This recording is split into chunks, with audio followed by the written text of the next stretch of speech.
অলিকের বিপরীত শব্দ কোনটি? সঠিক উত্তর হবে সত্য। অলিক অর্থ অবাস্তব বা অসত্য, এ কারণে বিপরীত শব্দ হচ্ছে বাস্তব বা সত্য। নশ্বর যেমন শাশ্বত, অলিক তেমন ডট ডট ডট। বন্ধুরা, এখানে বিপরীত শব্দের কথা বলা হচ্ছে। নশ্বরের বিপরীত শব্দ হচ্ছে শাশ্বত, তেমনিভাবে অলিকের বিপরীত শব্দ হচ্ছে সত্য। অলিক হচ্ছে অবাস্তব বা মিথ্যা, আর বিপরীত শব্দ সত্য। তেমনি নশ্বর অর্থ কোনো কিছু নষ্ট হয়ে যাওয়া, আর শাশ্বত অর্থ কোনো কিছু চিরদিন যেটা থাকে সেটাকেও শাশ্বত বলা হয়।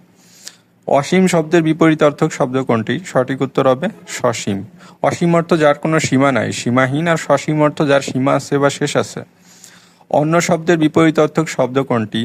অন্য শব্দের বিপরীত অর্থক শব্দ হচ্ছে রাত্রি। বন্ধুরা, অন্য অর্থ হচ্ছে দিন। আপনারা সমার্থক শব্দে দিবস বা দিনের সমার্থক শব্দতে অন্য পড়ছি, যেমন আমরা বলি অপরাহ্ন, মধ্যাহ্ন, এ কারণে হচ্ছে অন্য অর্থ হচ্ছে দিন, আর এর বিপরীত শব্দ হচ্ছে রাত্রি। আকর্ষণের বিপরীতার্থক শব্দ কোনটি? সঠিক উত্তর হবে বিকর্ষণ। আকস্মিক শব্দের বিপরীতার্থক শব্দ কোনটি? সঠিক উত্তর হবে চিরন্তন। আকস্মিক মানে কোনো কিছু হঠাৎ করে ঘটা, আর চিরন্তন হচ্ছে কোনো কিছু সব সময় হওয়া বা সর্বসময় ব্যাপী থাকা, সেটা হচ্ছে চিরন্তন। আকাশের বিপরীতার্থক শব্দ কোনটি? সঠিক উত্তর হবে পাতাল বা জমিন। বন্ধুরা, ভিডিওটি আপনাদের উপকারে আসলে চ্যানেলটি সাবস্ক্রাইব করার অনুরোধ রইল।